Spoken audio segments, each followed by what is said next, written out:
भगवान, तेरी महफिल की रस्म निभाना हमको नहीं आता, अपने ही जिस्म की भस्म लगाना हमको नहीं आता। मरने का तौर सिखाने वाले ए रजनीश सुन, मरने से पहले मर जाना हमको नहीं आता है, तो सिखा लेंगे। अगर तुम्हें आता ही हो तो ही मुश्किल होगी, ना आता हो और पता हो कि नहीं आता तो सिखा लेंगे। आता हो, अगर सच में ही आता हो तब तो मेरे पास आने की कोई जरूरत नहीं। आने का सिर्फ ख्याल हो कि आता है और आता ना हो तो सिखाना मुश्किल हो जाएगा। जिसने अपने अज्ञान को समझा उसने ज्ञान को निमंत्रण दिया। जिसने कहा नहीं आता, कोई अड़चन नहीं, उससे मेरा संग साथ बन जाता है। किसको आता है मरना? जीना ही नहीं आता, मरना तो बड़ी दूर की बात है। जी रहे हो और जीना नहीं आता, मरना तो कैसे आएगा? मरना तो केवल उन्हीं को आता है जो जीना सीख लेते, जो जीने को उसकी पराकाष्ठा में जी लेते, जो जीवन को उसकी आत्यंतिक गहराई में जी लेते हैं, उनको मरना आता। क्योंकि मरना जीवन की आखिरी ऊंचाई है, उसके पार फिर कोई शिखर नहीं, वो गौरी शंकर है जीवन का। तुम साधारणता सोचते हो मृत्यु जीवन का अंत है, ऐसा नहीं। ये तो तुम्हें जीना नहीं आया इसलिए सोचते हो। समझो, जिसे जीना नहीं आया वो मौत से डरता है, डरेगा ही, दया का पात्र है बेचारा। क्योंकि जिसे अभी जीना नहीं आया वो देखता है कि मौत चली आती पास, हम अभी जिए भी नहीं। अभी हम सोचते ही रहे कहां आसिया बने कहां ना बने, बाहर खत्म हुई, घबराहट आती, डर लगता है कि तभी पैर जमे भी ना थे, अभी जी भर के पी भी न पाए थे कि ये तो मधुपात्र के टूटने का छूटने का वक्त आ गया। अभी ओंठ से लगा ही पाए थे कि किसी ने झटक लिया। मौत दुश्मन मालूम होती। क्यों? क्योंकि मौत समय को छीन लेती और जीने के लिए समय की जरूरत थी। अभी तो जी न पाए थे, अभी कल की जरूरत थी। आज तो तुम जीते नहीं, कल जीते हो। मौत कल को समाप्त कर देती है। मौत कहती बस खत्म हुआ मामला, आज बस आज, अब कल नहीं, अब और कल नहीं।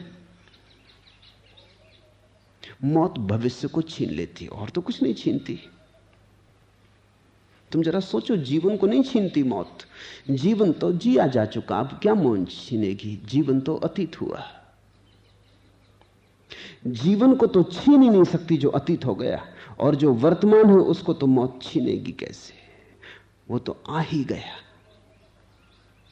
यहां मौजूद ही है, अब उसके न होने का कोई उपाय नहीं। मौत सिर्फ भविष्य को छीन सकती है, जो आने वाला था ना आए। सिकंदर मर रहा था तो उसने कहा सारा साम्राज्य दे दूंगा, थोड़ी देर मुझे बचा लिया जाए, 24 घंटे बचा लिया जाए, मुझे मेरी मां से मिलना है। पास आ गया था अपनी राजधानी के, लेकिन अभी भी फासला था 24 घंटे का। चिकित्सकों ने कहा असंभव है। उसने कहा आधा राज्य देता हूं, पूरा देता हूं। चिकित्सकों ने कहा तुम कुछ भी दो, असंभव है। 24 घंटे तो बहुत, एक सांस भी हम न बढ़ा सकेंगे, भविष्य पे हमारा कोई बस नहीं।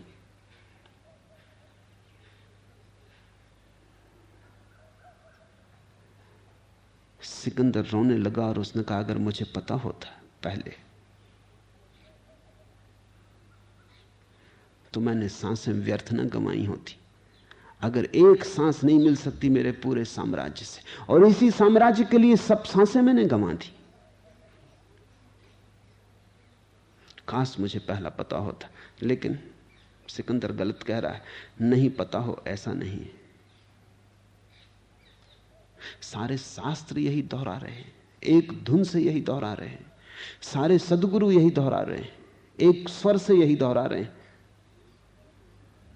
सिकंदर ने ना सुना हो ऐसा नहीं है। सिकंदर को सत्संग की बड़ी रुझान थी, भारत भी आया तो सन्यासियों से मिला था। यूनान में भी अरस्तु का शिष्य था, सुकरात के शिष्य का शिष्य था।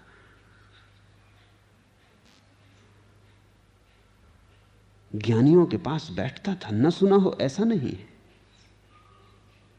लेकिन बहरा रहा होगा, सुने को अनसुना किया होगा जैसा तुम कर रहे हो। मौत भविष्य को छीनती है, और जो जिया नहीं उसका सारा जीवन भविष्य में।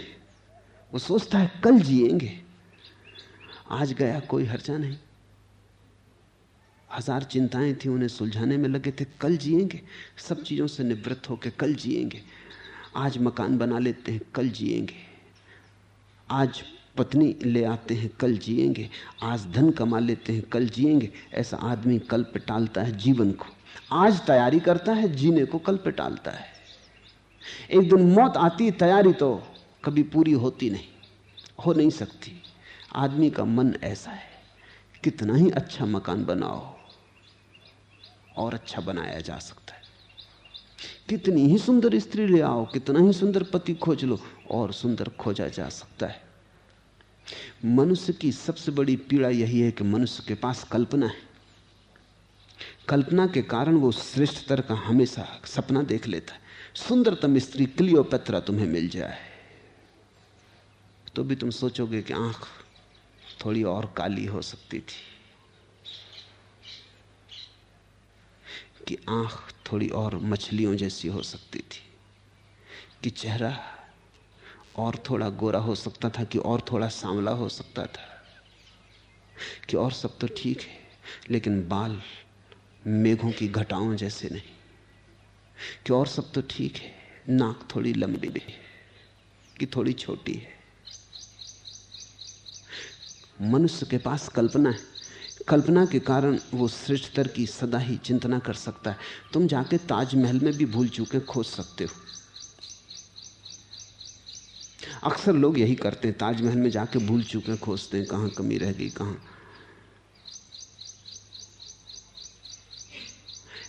ऐसा तो आदमी खोजना मुश्किल है जिसके पास कल्पना ना हो। कल्पना ही तो सताती है, परेशान करती है। कल्पना कहती और थोड़ा सुधार लो फिर भोग लेना, और थोड़ा सुधार लो फिर भोग लेना। 10,000 हैं, 10 लाख हो जाने तो फिर भोग लेना।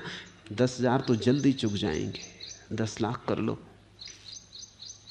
जब तक 10 लाख हो पाते हैं कल्पना 4 डिग आगे बढ़ जाती, वो करोड़ों की बात करने लगती। कल्पना तुम्हारे साथ ठहरती नहीं, कल्पना सदा उड़ी उड़ी है, तुमसे सदा आगे है। इसलिए कल्पना तुम्हें कभी इस हालत में नहीं आने देती कि तुम कह सको अब तैयार हूं, भोग लूं। इसके पहले की कल्पना थके मौत आ जाती, कल्पना कभी थकती ही नहीं। जैसे मौत और कल्पना में होड़ लगी है। मौत अभी तक कल्पना को थका नहीं पाई। जिसकी कल्पना को मौत ने थका दिया वही बुद्ध हो गया।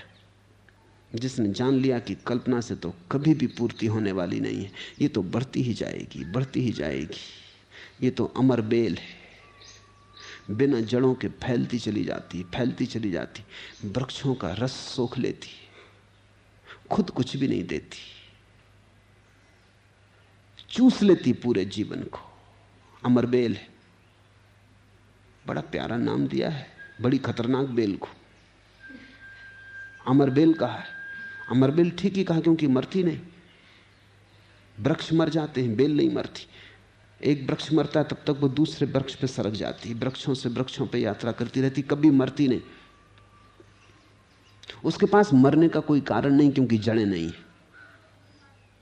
है। जड़ हो तो कोई चीज मरती, जड़ सूख जाए तो मर जाए, उसके पास जड़ नहीं है, बिना जड़ के हवा में चलती, शोषण से जीती है।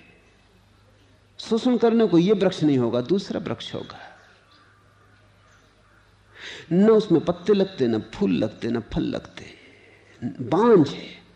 कल्पना से बांझ तुमने कोई और चीज देखी? कुछ भी नहीं लगता, मगर लगने के सपने दिए चली जाती। जिस दिन तुम ये देख लोगे अमर बेल है, उसी दिन तुम जागोगे, उस दिन तुम तैयारी छोड़ोगे, तुम जियोगे। उस दिन तुम कहोगे कि आज तो जी लें, जितनी तैयारी है उतने से जी लें। माना कि आंगन टेढ़ा है, लेकिन कुछ नाच तो हो ही सकेगा। अब ये ना कहें कि आंगन टेढ़ा है, नाचें कैसे। चलो थोड़ा बच बच के नाच लेंगे, टेढ़ा सही, मगर नाच तो लें, क्योंकि आंगन कब होगा जब टेढ़ा ना होगा। फिर नाचेंगे, तब गैर टेढ़े आंगन में भी नाच लेंगे, लेकिन नाच तो लें टेढ़े में सही। भूख लगी है, आज रूखी सूखी रोटी है, इसे तो आनंद से स्वीकार कर लें, अहोभाव से इसका भोजन कर लें, इसका तो खून बनने दें। फिर जब सजेंगे थाल, तब उन्हें भी स्वीकार कर लेंगे। कहीं ऐसा ना हो कि रूखी सूखी रोटी के अस्वीकार करने में तुम्हारी भूख ही मर जाए। ऐसा हुआ है। कहीं ऐसा ना हो कि आंगन टेढ़ा है, नाचने कैसे, तो जब तक आंगन सीधा हो तब तक तुम नाचना भूल जाओ, पैर टूट जाएं, और जिंदगी भर जो नाचा ना हो वो कैसे नाचेगा। ऐसे मैं लोगों को जानता हूं जो